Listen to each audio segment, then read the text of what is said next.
Bismillahirrahmanirrahim. Assalamualaikum warahmatullahi wabarakatuh.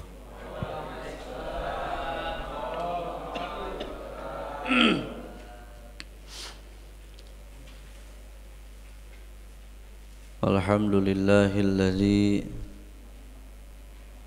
an'ama alaina bi ni'matil imani wal islam.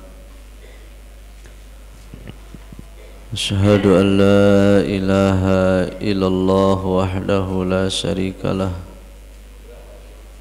wa asyhadu anna Muhammadan abduhu wa rasuluhu la nabiyya ba'dah.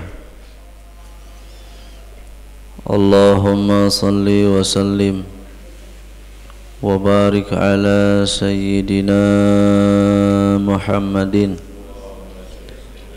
wa ala alihi wa ashabihi wa man tabi'ahum bi ihsanin ila yaumiddin. Amma ba'du, faqala ta'ala a'udzu billahi minasy syaithanir rajim. Bismillahirrahmanirrahim. Jazakumullah khair. Qul hal yastawi alladhina ya'lamuna walladhina la ya'lamun. Sadaqallahul aliyyul azim wa sadaqa rasuluhun nabiyyul habibul karim. Wa nahnu ala dzalika minasyahidin wa syakirin walhamdulillahi rabbil alamin. Puja dan puji syukur hanya milik Allah. Salawat teriring salam semoga terlimpah curahkan pada Rasul pilihan Habibana Maulana Muhammad sallallahu alaihi wa alihi wa sahbihi wasallam, juga para keluarganya, para sahabatnya, para tabi'in at-tabi'in, juga pada umatnya yang senantiasa selalu istiqomah mengikuti ajaran dan sunnah-sunnahnya.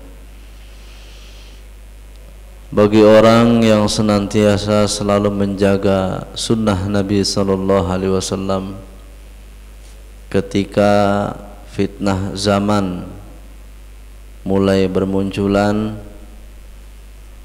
maka pahala yang besar Allah berikan kepada orang tersebut sesuai dengan sabda Nabi sallallahu alaihi wasallam, man tamassaka bi sunnati inda fasada ummati falahu ajru mi'ati syahid.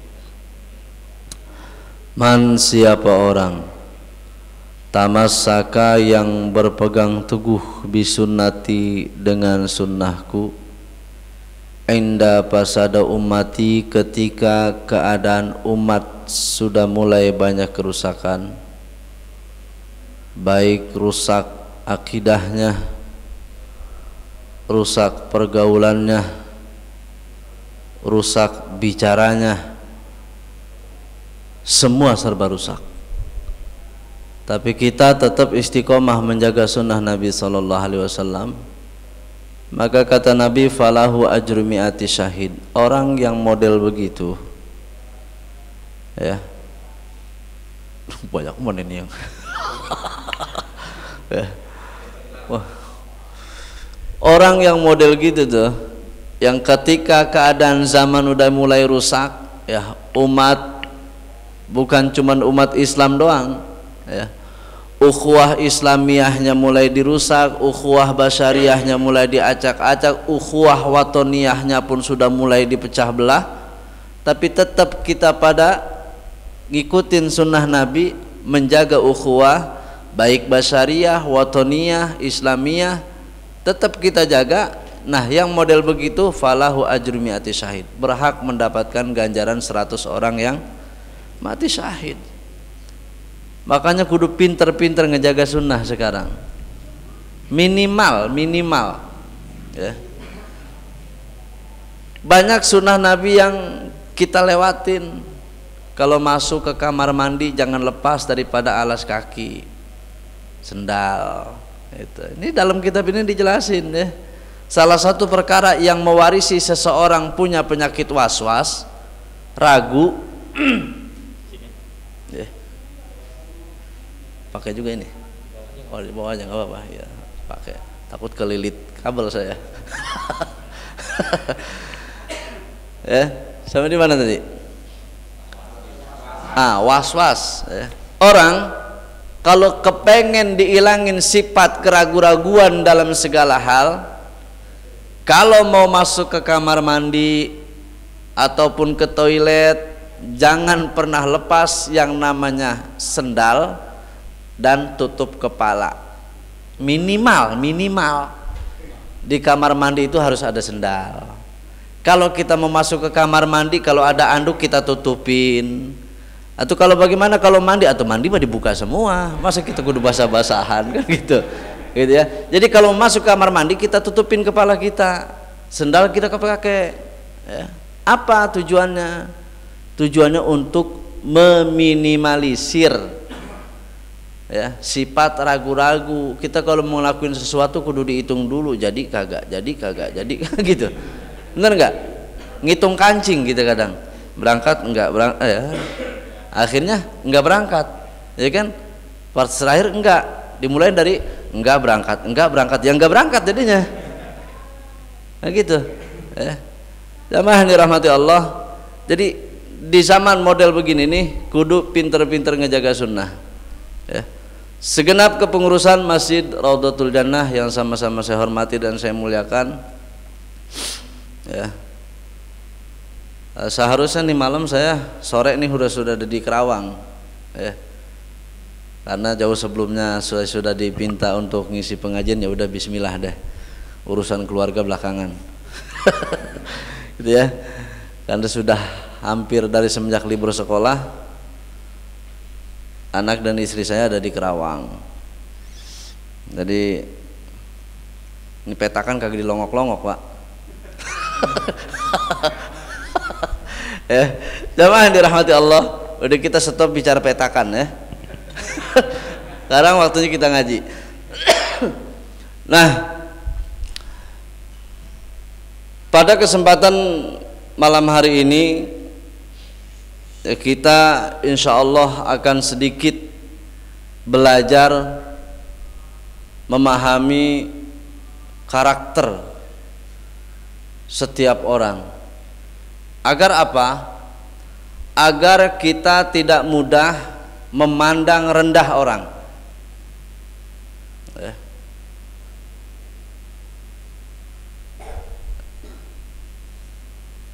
Agar kita tidak bisa memandang rendah orang, makanya di sini kata Syekh Muhammad Nawawi Al-Bantani. Jadi mohon maaf, ini Muraqil Ubudiyah, syarah daripada Bidayatul Hidayah. Bidayatul Hidayah itu dikarang oleh Imamul Ghazali. Matannya kemudian diperjelas oleh Imam Nawawi Al-Bantani. Kalau di sini sebutnya Imam Nawawi Al-Jawi karena Banten dulu masih masuk ke provinsi Pulau Jawa, masih dalam Pulau Jawa ya. Nah, di sini dijelasin bahwasanya iklam, ketahuilah, annas sifatal madmumata, sungguhnya sifat-sifat yang tercela, fil qalbi, yang ada pada hati seseorang, kasiratun, banyak, wa tariqu tathhiril qalbi, dan membersihkan hati yang sakit, hati yang kotor, min radhailiha, dari segala macam bentuk kotorannya. Apa kotoran hati? Hubul jah, lobang hidung ngegedein kalau dipuji, artinya cinta akan pengagungan, penghormatan. Jadi ketika kita hadir di satu perkumpulan, orang-orang sekitar kita menghormati kita, memuliakan kita, yang sama-sama kita hormati dan kita muliakan. Satu waktu kita berada di perkumpulan, nama kita nggak disebut, wah nggak ada penghormatan nih orang. Ini Ya. Bisa jadi khilaf, bisa jadi lupa gitu. Hubul jah, hubur riasah, semangat ibadah. Kalau misalkan ada yang memperhatikan, yang biasa kita sholatnya cepat karena kita ngimamin di belakang kita ada mertua, bacaannya dirapihin pelan. Bismillahirrahmanirrahim. Alhamdulillahi rabbil alamin. Tapi kalau dewek mah bacanya ekspres. Bismillahirrahmanirrahim. Alhamdulillahirabbil alamin arrahmanirrahim. Wah, udah cepet tuh. Salam udah langsung. Biasanya begitu. Nah, kalau terus bagaimana kalau misalkan kita mau melakukan satu perkara ibadah? Ya. Melakukan satu perkara ibadah, kemudian ibadah tersebut nggak kita kerjain, takut nanti dibilang ria.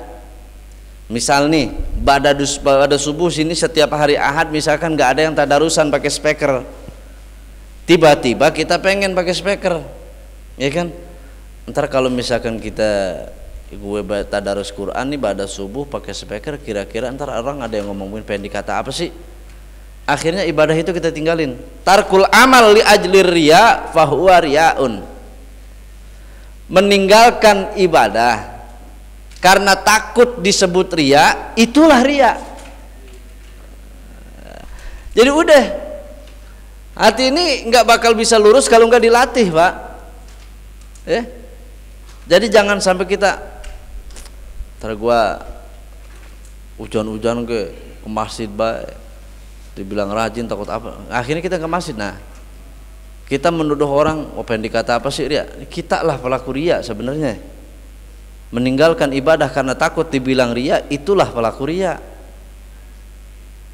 Hubul jah, hubul riasah, hubul mahmadah, ya. Cinta akan pujian, segala sesuatu pengen selalu diberi nilai, diberikan pujian. Kalau orang-orang yang berharap pujian, maka siap, konsekuensinya adalah harus siap menerima caci maki orang. Karena di mana ada pujian, di situ pasti ada celaan, ada hinaan. Konsekuensinya begitu. Tapi kalau kita enggak minta hinaan, enggak minta pujian, enggak minta hinaan, tetap lurus, enggak bakal geser. Nah, makanya di sini untuk membersihkan daripada hati tersebut, tawilatun, itu prosesnya lama. Makna tawil itu artinya panjang, butuh waktu, ya. Kepada siapa hati itu bisa diobatin? Tentunya pada orang-orang yang memang ahli di bidangnya. Makanya kita sebagai orang awam tidak bisa menghukumi seseorang, hati seseorang. Nahnu nahkumu bizzahir, kita hanya bisa menghukumi seseorang dengan apa yang kita lihat. Wallahu yahkumu bisarair, sementara hati itu ranahnya Allah, biar Allah yang menilai hati seseorang, ya. Nah, kalau ini sudah rapi, insya Allah kita enggak bakalan melihat orang itu dengan pandangan kehinaan. Nah, makanya di sini li'annal insana istama'a alaihi arba'atu anwa'in.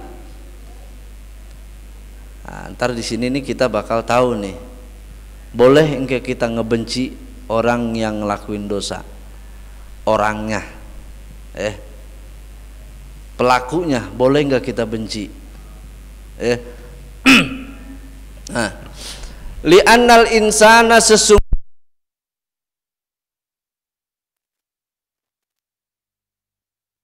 arba'atu anwa'in, kumpul 4 perkara pada diri setiap orang, mau dia orang alimkah, mau orang jahil, mau orang pinter ataupun orang bodoh, mau paham agama ataupun enggak paham tentang agama, semua 4 sifat ini ada pada diri setiap orang,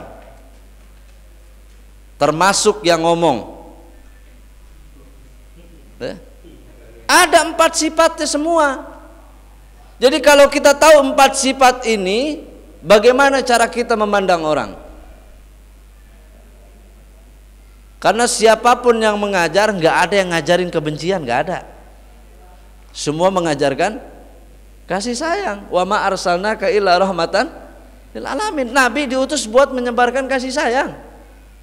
Cuman kasih sayang ada batasannya. Membiarkan ada orang yang melakukan maksiat kita biarin karena sayang, salah. Menerapkan rahmatan lil alamin pada tempat yang salah. Gitu. Kita harus bisa menyesuaikan. Kalau sendal memang pantasnya di kaki bukan di pala. Kalau kita meletakkan peci di lutut, wad usaiin ala ghairi mahali fahuwa zalim. Meletakkan satu perkara bukan pada tempatnya itu zalim. Kita kadang asik duduk begini Pak, mohon maaf. Asik duduk begini nih. Songkok kita taruh di sini. Kan enak banget Pak. Benar kan? Secara lugawi itu zalim, secara bahasa itu zalim. Kenapa? Meletakkan sesuatu bukan pada tempatnya. Songko itu tempatnya di sini. Gitu. Ini adab kaum sufi. Harus tahu masuk masjid kaki kanan, keluar kaki kiri. Jangan masuk masjid kaki kanan, kaki kiri dibarengin. Loncat jadinya. Kayak pocong kan gitu. Ya Allah ya Karim. 4 karakter ini mesti kita tahu nih, kita paham. Nah kalau kita udah tahu, udah paham, tinggal nanti kita kelola bagaimana caranya. Jadi sekali lagi yang disebut dengan rahmatan lil alamin, jangan salah konsep.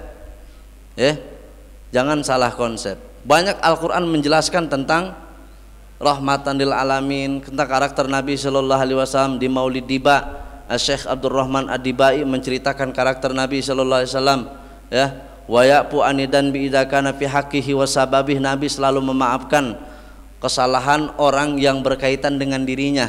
Orang membenci Nabi sallallahu alaihi wasallam dimaafin sebelum orang itu minta maaf. Bahkan Nabi sering memberi makan orang yang tua renta, yang buta, disuapin setiap harinya, tapi apa yang keluar dari lisan orang tersebut semua isinya caci maki Nabi sallallahu alaihi wasallam. Tapi Nabi selalu berikan makan setiap hari. Ini orang yang buta ini, yang tua ini udah nggak ada giginya, dialusin dulu sama mulut Nabi sama Nabi sallallahu alaihi wasallam, baru kemudian disuapin penuh dengan kasih. Bisa nggak kita begitu? Nggak bisa. Kita mah gedeg baik kita mah. Kan perasaan gua sama lu, gua nggak punya salah, tapi lu sama gua kayak astagfirullahaladzim, ya Allah. Udah susah udah. Itu kita tuh. Itulah cintanya Nabi SAW. Datang juga ogah kita ke tempatnya. Itu kita. Nah, jangan Nabi itu enggak begitu. Wa ya puanidan bi idaka nabi haqqihi wa sababi, kata Syekh Abdurrahman Ad-Dibai dalam maulidnya. Beliau selalu memaafkan kesalahan orang-orang yang memang benci sama Nabi karena Nabi. Wa idza duyi'a haqqullah lam yakum ahadun li ghadabi. Ini bentuk ketegasan Nabi. Nabi enggak pernah tinggal diam ketika haknya Allah dihinakan, agama Allah dilecehkan, Al-Qur'an dinistakan. Lam yakum ahadun li ghadabi. Enggak ada satu orang sahabat pun berdiri di hadapan Nabi buat mencegah kemarahan Nabi. Enggak ada. Ini karakter Nabi. Di Al-Qur'an bagaimana? Ada Muhammadur Rasulullah walladzina ma'ahu asyidda'u 'alal kuffar ruhama'u bainahum. Muhammad dan para pengikutnya mereka asyidda 'alal kuffar, tegas terhadap orang-orang kafir. Lalu bagaimana sikap mereka terhadap kaum muslimin? Ruhama'u bainahum. Nah kita sekarang beda Pak. Ini sekarang lagi rame apa tuh? Main apa tuh? Lato-lato. Lagi rame kan? Lagi rame. Apa yang bisa kita ambil pelajaran di situ? Ada yang tahu? Iya, jangan mau dibenturin. Jangan mau, karena terlalu asik akhirnya timbul suara. Enggak mau berhenti. Masih mendingan kita kagak bisa tuh main. Kalau kita udah bisa, enggak mau berhenti. Apa yang kita ambil pelajaran dari lato-lato tersebut? Jangan mau dibenturin. Ketika sudah mau dibenturin maka akan jadi permainan. Nah sekarang nih waktu apa zamannya kita lagi dibakal main. Hanya karena masalah puru, masalah khilaf, akhirnya ada sekat, ada batas. Ini mah golongan ini mah golongan. Ya Allah ya Karim, kita enggak tahu. Pamalikun ala tariqati Umar, wa Syafi'i ala Abi Bakrin Abar, kada Utsman dan Najlu Hambali, summa Abu Hanifah ta'ala Ali. Pamalikun ala tariqati Umar, madhab Imam Malik ngikutin tariqahnya Sayyidina Umar bin Khattab. Kada Utsman dan Najlu Hambali, begitu juga Sayyidina Utsman. Wa Syafi'i ala Abi Bakrin Abar, madhab Imam Syafi'i mengikuti tariqahnya Sayyidina Abu Bakrin Siddiq. Kada Utsman dan Najlu Hambali, begitu juga Imam Sayyidina Utsman diikuti oleh Imam Ahmad bin Hambal. Summa Abu Hanifah ta'ala Ali, lalu Imam Abu Hanifah ngikutin cara ibadahnya Sayyidina Ali. Semua 4 sahabat ini sumber ilmunya dari mana kalau bukan dari Nabi SAW? Madzhabul arba'ah ini ya, madzhabul arba'ah ini nginduknya kepada 4 sahabat. Madzhabul arba'ah ini, a'immatul arba'ah, Imam Malik, Imam Syafi'i, Imam Maliki dan Imam Ahmad bin Hambal ya. Ini hubungan antara guru dan murid. Dalam perkara ibadah banyak ikhtilaf, tapi mereka duduk bersamaan. Tapi kalau dalam segi akidah enggak ada. Salah ya salah. Harusnya kita punya prinsip seperti itu. Ini Pak, mohon maaf ya, zaman sekarang kita nih, ya Allah ya Karim ya. Makanya kita nggak boleh menanamkan kebencian kepada siapapun. Hatta di sini dijelaskan dalam diri setiap orang itu kumpul 4 karakter. Mau dia orang alim, orang jahil, semua ada sifat ini. Tinggal sifat mana yang paling dominan, yang paling unggul. Mana? Yang pertama, wahya as-sabu'iyah wal bahimiyah wa syaitoniyah war rubaniyah wa kullu dzalika majmu'un fil qalbi fayajtami'u fil insani khinzirun wa kalbun wa syaitonun wa hakimun. Di dalam setiap hati manusia itu kumpul 4 sifat, sifat sabu'iyah. Apa itu sifat sabu'iyah? Sifat bahimiyah, sifat syaitoniyah dan sifat rubaniyah.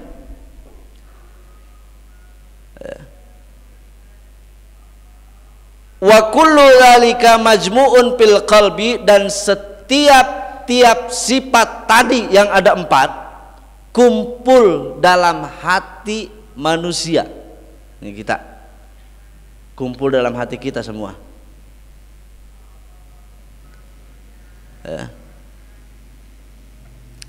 Khinzirun, kalbun, syaitonun, wa hakimun. Sifat sabu'iyah adalah sifat buas, rakus. Sifat bahimiyah adalah sifatan hewan yang hilang rasa malu. Kagak malu kalau bikin dosa. Cuek, kagak malu kalau kita kagak sholat. Padahal nggak ada uzur. Kagak malu ketika kita melakukan satu perkara yang memang dilarang oleh Allah Subhanahu wa ta'ala. Syaitoniyah, sifat syaitoniyah ada pada diri kita. Dari keempat sifat ini, yang baik itu yang mana? Sifat rubaniyah. Sifat rubaniyah ini mengarahkan seseorang untuk sujud kepada Allah, untuk sujud taat dan patuh kepada Allah dan Rasulnya. Sifat rubaniyah ini mengajarkan tentang ukhuwah, tentang persaudaraan, baik ukhuwah Islamiyah, watoniyah, basyariyah. Ini sifat rubaniyah. Sifat rubaniyah ini mengajak seseorang untuk selalu dekat kepada Allah. Sifat rubaniyah ini mendorong seseorang untuk berbuat baik kepada makhluk. Sifat rubaniyah ini mengajarkan seseorang untuk senantiasa menjaga diri dan keluarganya serta lingkungannya dari perkara yang larang oleh Allah Subhanahu wa taala. Tapi sifat rubaniyah ini kedempet dengan 3 sifat yang jelek, Pak. Ada kalanya kita rajin ibadah, satu waktu kita males ibadah. Benar nggak? Berarti sifat syaitoniyahnya lagi ada di atas.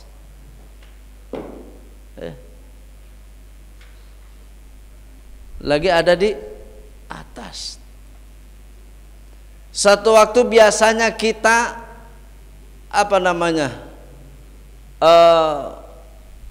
seneng ngasih, atau biasanya orang ketika kita salah kemudian kita ditegur, kita terima teguran tersebut sebagai bentuk introspeksi diri kita, pembelajaran buat kita. Satu waktu kita nggak terima sama itu teguran, berarti sifat sabuiyahnya, serakahnya, ujubnya lagi ada di atas. Pernah nggak kita begitu? Pernah nggak? Pernah.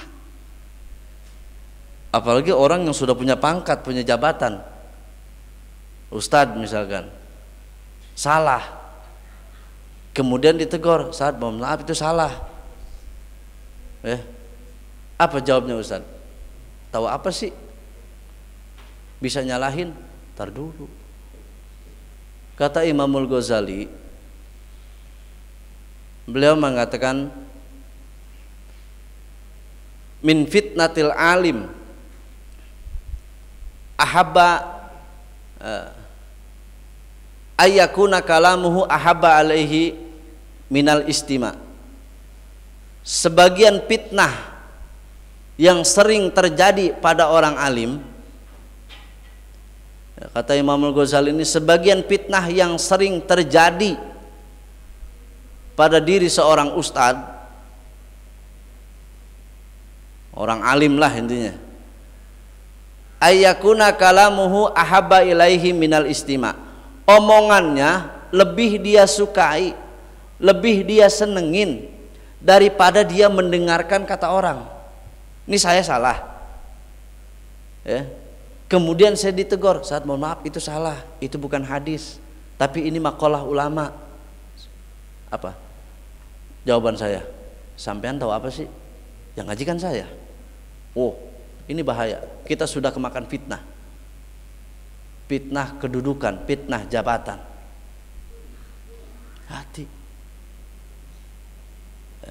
Hati-hati. Dan sekarang orang sudah banyak ada pada di posisi ini. Ada pada posisi ini.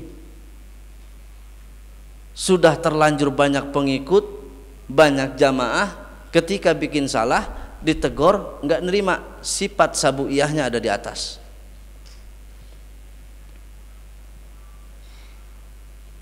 Sifat bahimiyah mana? Nggak punya rasa malu, cuek aja udah. Bahkan dia bangga, man adna badanban bahwa yadhaku, siapa orang yang melakukan satu dosa dan dia dalam keadaan tertawa, ada kholahun nar bahwa yabki, maka Allah jebloskan dia ke dalam neraka dalam keadaan menangis. Ini kita nih bangga cerita sama teman-teman kita, ketika ada dangdut saweran habis 500.000, gua nyawer habis 500.000 gua. Sementara Masjid Raudhatul Jannah mau bikin apa, perombakan, mau bikin ada pembangunan, ngasih 100.000. Salah nggak? Salah. Hati-hati. Ya Rabbana, ini kita nih. Jadi ketika sifat sabuiyah ini semua terjadi pada diri setiap orang. Makanya kita diharamkan membenci seseorang, membenci orangnya kita diharamkan, nggak boleh. Ya, nggak boleh kita benci orangnya. Tapi perilakunya yang bertentangan dengan syariat wajib kita benci. Karena nggak ada ulama mengajarkan tentang kebencian kepada sosok, kepada seseorang. Tetapi yang mesti kita benci adalah perilaku yang bertentangan dengan syariat, maksiatnya yang kita benci, ya. Tahadus bin nikmah. Di rumah saya ada majlis. 2009 saya keluar dari pesantren. 2010 saya mulai turun keluar, nongkrong di warung, nongkrong di pos, tetap pakai sarung, pakai peci, sebab la alamah la tuzapu abadan, ciri mah nggak boleh dibuang, kudu ada. Ciri santri makan kalau enggak sarungannya pakai peci, kalau pecinya enggak ada ya kudu sarungan, itu ciri santri, ya kan? Sekarang banyak pak sarungan, kemana-mana sarungan, sila ya pakai sarungan di pos. Gitu. Padahal itu alamah la tuzapu, ciri mah nggak boleh dibuang, sebab orang kalau mengenali sesuatu kudu pakai ciri, ya kan? Saya kehilangan HP, cirinya, oh ini, nah, pasti tanya ciri, ya kan? Singkatnya, selama saya belum membuka pengajian, saya sering nongkrong di pos, saya sering nongkrong di warung. Di situ ada yang minum, di situ ada yang judi. Apa saya bubarin? Enggak. Saya duduk di situ, saya ngopi di situ. Bahkan ada yang bilang, wah si Ustadz pulang pesantren jadi nongkrongin orang judi sih. Nah, seringnya saya di situ, minuman berkurang, judi berkurang. Kita nggak bicara tentang agama di situ, bicara hukum dia udah tahu pak. Ini lagi mabuk nih, ya kan? Lagi mabuk dia nih. Dia bilang haram loh, nggak boleh nih. Ya gue tahu, abis digebukin gitu situ pak. Benar nggak? Abis digebukin. Diam aja di situ dulu. Ketika dia udah capek, besoknya datang lagi situ. Yang tadinya 2 botol jadi 1,5. Besoknya di situ lagi berkurang sampai dia udah capek. Ya, sering saya datang di situ diumpetin. Nggak ada tuh minuman. Ada bang, saya capek. Udah kalau capek, ayo ngopi di rumah. Lo mau ngopi setekok gue seduin. Gue amparin karpet. Pos ditinggalin sama dia. Dia ikut tuh di majelis, walaupun nggak ngaji saat itu, cuman ngopi doang, biarin. Karena orang kalau himmah semangat ngaji itu butuh proses pak, benar nggak? Butuh proses. Orang awam itu orang yang masih di tempat gelap itu, jangan langsung kita kasih lampu yang 500 watt, nggak kuat matanya. Kasih aja lilin dulu, ya kan? Kasih lilin. Ayo, ketika udah sampai jalan utama baru kelihatan lampu. Nah, berarti dia udah nggak kaget sama cahaya. Bayi itu jangan dikasih jengkol, kasih bubur, ya kan? Kalau bayi dikasih jengkol kelolodan. Orang awam begitu pak. Kita nggak usah bicara tentang dalil, disitulah tempat kita menunjukkan akhlak kepada mereka. Seiring berjalannya waktu, alhamdulillah. Ini tahadus bin nikmah. Karena saya diajarkan oleh guru-guru yang ada di pesantren, jangan kita benci orang yang ngelakuin dosa. Ya. Tapi perbuatan dosanya wajib kita benci, orangnya jangan. Sebab kalau kita benci dengan orangnya, pelaku maksiat ini udah tobat, udah sadar, udah mulai sholat, udah doyan ngaji, karena kita benci sama orangnya, tetap anggapan kita sama dia salah. Kita habis beli sendal baru, kita bawa sholat ke masjid. Kebetulan orang yang hijrah itu, yang tobat itu ikut sholat juga, ya. Tiba-tiba sendal kita hilang. Nah karena emang kita benci sama tuh orang, kita salahin orang itu. Enggak boleh kita benci dengan orang, dengan seseorang. Perilakunya bertentangan dengan syariat, wajib kita benci. Kalau kita benci dengan perilaku buruknya, kalau kita nggak mampu menasehati dia, setidaknya kita bisa titip omongan kepada orang yang dekat dengan dia. Tolonglah nasehatin itu kalau lagi maghrib, azan, nyetel dangdut jangan kenceng-kenceng. Ini mah suara di masjid sama suara di rumah dangdutnya balapan. Kita nggak bisa bilang secara langsung, kita titip omongan dengan orang yang dekat sama dia.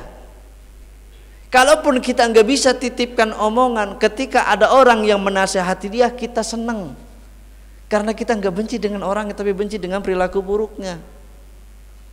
Dan ketika dia sudah mulai ikut gabung bersama kita, ikut duduk di majelis taklim, ikut ngaji, aktif di masjid sesuai dengan kemampuannya, dia bisanya tenaga, ya dia digunakan dengan tenaganya. Di masjid ada kegiatan apapun dia selalu aktif, ya kan? Nah, karena kita benci dengan perilaku buruknya, ketika dia sudah mulai bertaubat kepada Allah, ya kita rangkul. Inilah ajaran Nabi Shallallahu Alaihi Wasallam. Jadi kita serajin apapun kita ibadah, ada masanya kita males ibadah, Pak. Bener? Perasaan gua sholat gua kerjain, tahajud gua lakuin, witir nggak pernah tinggal. Tapi ini ujian ya Allah, nggak hilang-hilang sih. Ya. Saya sehat, istri sakit, istri sembuh, anak, semua pada sehat, ada aja yang mesti dikeluarin itu duit. Kan perasaan ini musibah nggak kemana-mana, betah banget di sini. Ada apa sih ya Rob? Nah ini salahnya kita, salahnya kita. Akhirnya apa? Kita lihat orang-orang yang kagak ibadah, hartanya banyak, rezekinya melimpah. Kemarin waktu gua belum mulai sholat, belum mulai ngaji, perasaan usaha lancar-lancar aja. Orang giliran gue udah mulai ngaji, mulai sholat, mulai aktif di masjid, ngapa susah men sih ya hidup. Usaha ini gagal, usaha itu gagal. Sekalinya lancar usaha, sering sakit-sakitan. Ya Allah, kayaknya lebih enak kagak sholat. Wah, astagfirullahaladzim ya. Hah? Ada begitu? Allah karim. Seharusnya kita bersyukur Pak. Selama kita jauh dari Allah, dikasih sehat, ya kan? Allah paksa kita sebut asma Allah dengan ujian, dengan sakit. Bertahun-tahun kita sehat, satu waktu kita dikasih sakit sama Allah, nggak bisa bangun, mohon maaf, kencing di situ, buang air pun di situ. Datanglah kita punya saudara, punya tetangga, pengurus masjid misalkan, takziah ini bukan cuma kepada orang yang meninggal ya. Orang yang sakit, ya datul marid, lihat orang yang sakit kita lihat, doain saya Pak Ustadz, saya kepengen insya Allah kalau saya sehat mas, saya kepengen ke masjid, pengen ngaji. Lagi sehat lupa dengan Allah, lisannya berat, astagfirullahaladzim, lisannya susah nyebut itu. Tapi ketika dia sakit, astagfirullahaladzim ya Allah, astagfirullahaladzim ya Allah, aduh ya Allah, astagfirullahaladzim, itu yang dibaca. Makanya nggak mau, astagfirullahaladzim ya Allah. Kalau giliran kelas astagfirullahaladzim sampai melilit-melilit, ya Allah, itu lagi sakit. Dikasih sehat sama Allah, lupa lagi Allahnya tuh. Itu kita. Itu kita Pak. Makanya ya, Allah paksa kita dengan ujian. Selama ini kita lari ngejauh dari Allah. Bagaimana Allah supaya manggil kita? Allah kasih musibah sama kita, Allah kasih ujian, Allah kasih sakit. Orang kita salah, ketika dikasih ujian nyendernya kepada makhluk. Datanglah ke kita, kita punya guru, ya kan? Guru, ini saya usaha macet banget ini, kasih wiridan apa ge? Dah, kasih wiridan apa? Kuncinya satu Pak, wa may yattaqillaha yaj'al lahu makhraja wa yarzuqhu min haitsu la yahtasib. Siapa yang bertakwa kepada Allah, Allah bakal kasih jalan keluar, dan Allah bakal kasih rizki yang gak disangka, gak diduga. Kuncinya adalah takwa, ibadah kepada Allah. Nggak ada ceritanya Pak, jarang lah. Coba kita lihat ulama-ulama besar, ngapain sih hidupnya? Kerja yang enak itu di Yamaha Pak. Hayalah sholah, kita berangkat ke masjid. Waktu duha kita sholat. Yamaha udah nggak ada lagi. Yamaha kuasa.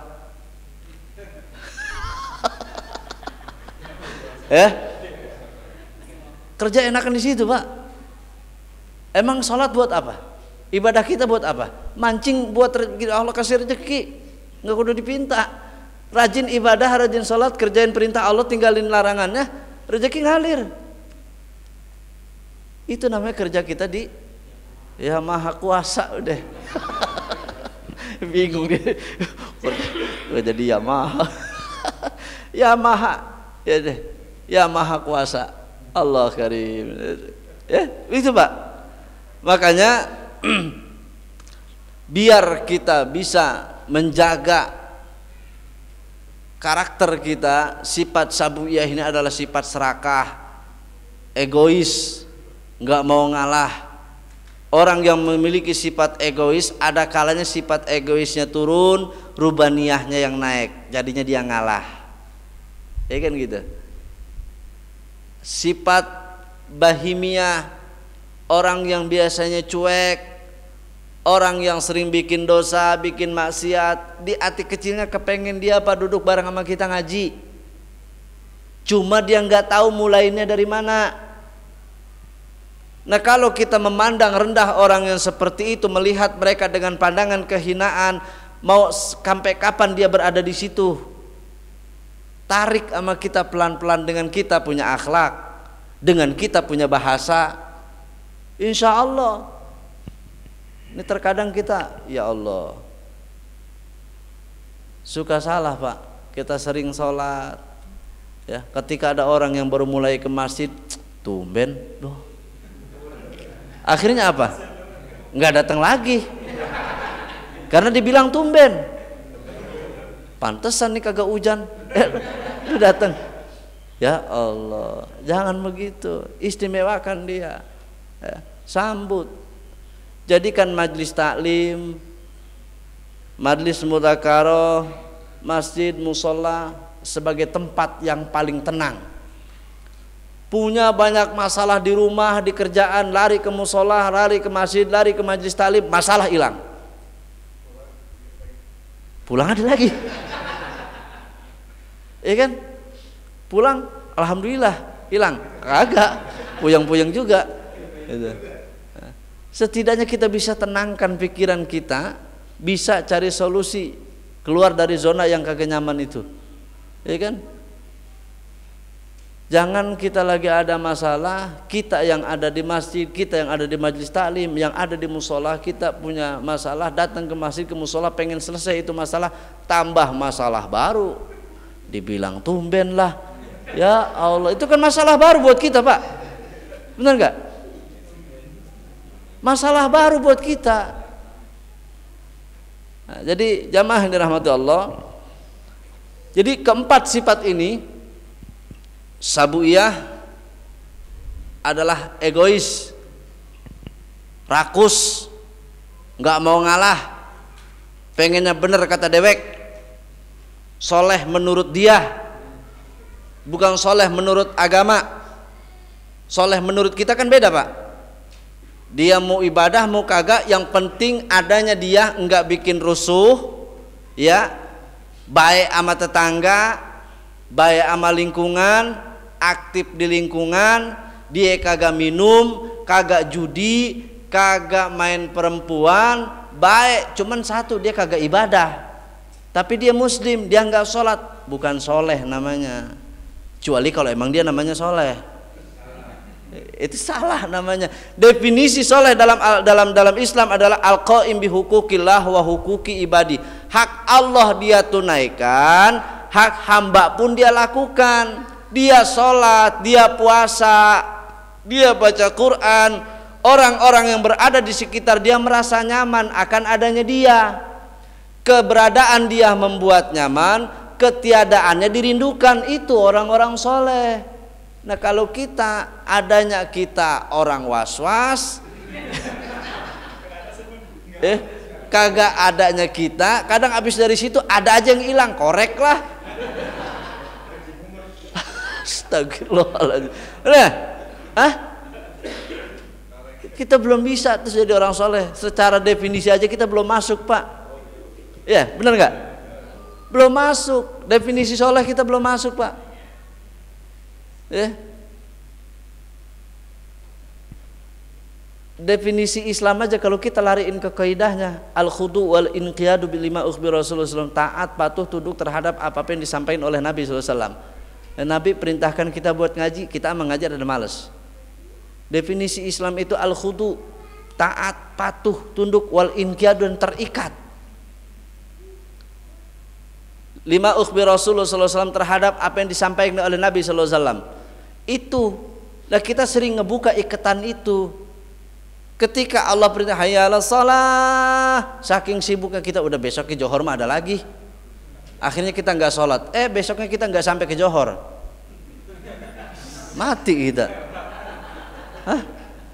Jadi jangan diengke-engke ibadah itu. Takut nanti keburu jadi bangke. Bahaya. Ini perkara ibadah. Jadi sabuiyah. Sifat bahimiyah. Sifat bahimiyah adalah orang yang nggak punya rasa malu, ya, bangga dengan dosa yang dia lakukan, seneng seolah-olah belum ada rekor yang bisa ngalahin gua. Ya, orang-orang minum cuma 1 botol, gua 1 teko, seneng gitu. Ini sifat, dan orang yang seperti itu pun ada jenuhnya Pak, ada capeknya. Dan dia kepengen sholat, dia kepengen ke masjid, dia pengen ke musola, dia pengen ke majelis taklim, cuman jalannya nggak tahu siapa yang nuntun. Dan kita memandang rendah mereka, menghinakan pandangan kita kepada mereka. Coba kalau misalkan kita sampai berani kotor itu baik. Iklan apa itu? Kan? Sekarang saya mau tanya Bapak. Di situ kan ada kali, Kirana kan? Dalam nggak tuh kali? Dalam. Udah pernah turun? Bisa dibilang dalam kalau kita udah turun. Dalamnya semana? Gitu. Jadi kita mana tahu orang itu mau pengen sadar atau enggak kalau kita enggak deketin tuh dia. Ini orang-orang yang memiliki sifat bahimiyah, hilang rasa malunya. Ada rasanya dia kadang kepengen dia ngaji, udah capek gue hidup begini. Cuman terkadang kita menutup pintu untuk mereka. Dengan apa? Dengan perilaku kita seolah-olah kita ini gua nih udah rajin sholat, gua nih udah rajin ngaji. Gak butuh dengan orang begitu. Hati-hati Pak. Justru orang begitu ketika sudah sadar militan terhadap agamanya. Ya. Sesibuk apapun dia kalau untuk urusan ibadah, ya. Coba dulu waktu tahun 2020 kemarin yang awal mula Covid, masjid ditutup, siapa yang pada protes? Orang yang nggak pada ke masjid Pak, bener nggak? Seumur-umur baru ini gue sholat Jumat kagak boleh, orang yang kagak pada sholat. Lah sekarang masjid dibuka mana? Dia yang nutup, benar nggak? Coba itu. Nah kita ketika masjid ditutup karena pandemi, karena wabah, ya kan? Karena memang kita nggak tahu, ya udah samaan wa ta'an, selamat kita. Tapi yang paling marah kan dia pada. Bagus memang, itulah intinya apa? Seburuk apapun dia selama dia Muslim, dia tetap masih ada jiwa keislamannya, masih ada. Kecintaan pada agamanya masih kelihatan. Itu modal kita sebenarnya. Ini sifat bahimiyahnya. Sifat syaitoniyah. Sifat syaitoniyah itu kata Allah sujud, dia enggak mau sujud. Jawaban ana khairum minhu, saya lebih baik daripada dia ya Rabb. Itu karakter setan kan. Dia kan sombong. Dan dia sadar bahwa dia akan terjerumus pada murkanya Allah Subhanahu wa taala, masuk dalam nerakanya Allah Subhanahu wa taala. Jadi sifat sabuiyah, saitoniyah, bahimiyah, saitoniyah, sifat rubaniyah ini. Dan sifat rubaniyah ini yang ada di kita nih. Sekarang nih kita mau ngaji, mau sholat, rubaniyahnya ada di ujung, ada di atas. Sifat baik kita lagi ada di atas. Sabuiyah, bahimiyah dan saitoniyah kalah dengan satu sifat ini. Tapi ada kalanya sifat rubaniyah ini berada di posisi yang kedua, sabuiyah yang naik, atau di posisi ketiga sabuiyah dan bahimiyah yang naik, atau ada posisi yang keempat sifat syaitoniyah, bahimiyah, sabuiyah itu ada di atas rubaniyah. Akhirnya apa? Jelek semua perilaku kita. Nah maka dari itu, idza sabatal aslu fil qalbi akhbara lisanu anil furu. Ketika akal sudah tercancap di hati, maka lisan akan menceritakan cabangnya. Ketika hati ini baik, hati ini bagus, hati ini rapi, maka yang keluar dari lisannya pun baik, yang keluar dari mulutnya pun bagus. Jadi kalau kita sholat masih benci sama orang, masih gedek sama orang, berarti hati kita masih ada yang rusak. Nah untuk itu saya mengajak khusus buat diri saya, umumnya buat semua ya, ayo sama-sama seri kita jaga hati kita ya. Buat apa duduk berdampingan tapi kalau hati berjauhan ya. Saling doakan satu sama lain, tetap jaga ukhuwah basyariah, watoniyah, islamiyah, tetap kita jaga. Sebab zaman sekarang rentan Pak, beda sedikit jadi pecah ya kan. Hati-hati. Itu saja mungkin dari saya, dan saya mengajak kepada jamaah semua nanti pertengahan malam ya, ambil wudhu, sholat 2 rakaat, sholat taubat, karena pada malam ntar malam penuh fitnah, semua dosa kumpul pada malam ini ya. Banyak musibah di tahun 2022 seharusnya jadi pelajaran buat kita, karena nggak menutup kemungkinan kalau kita lupa kepada Allah, Wanajaya dan sekitarnya pun bakal dapat bagian musibah tersebut. Untuk itu ayo sama-sama kita dekatkan diri kita nanti malam di masing-masing, di rumah ataupun yang lain, setidaknya kita keluar rumah sambil kita sebut asma Allah, ya Allah astaghfirullahaladzim wa atubu ilaih min jami'il ma'asi wa dunub. Baca dah ya. Wallahu alam bisawab. Subhanakallahumma bihamdika asyhadu an la ilaha illa anta astaghfiruka wa atubu ilaik. Wallahu alam bisawab. Assalamualaikum warahmatullahi wabarakatuh.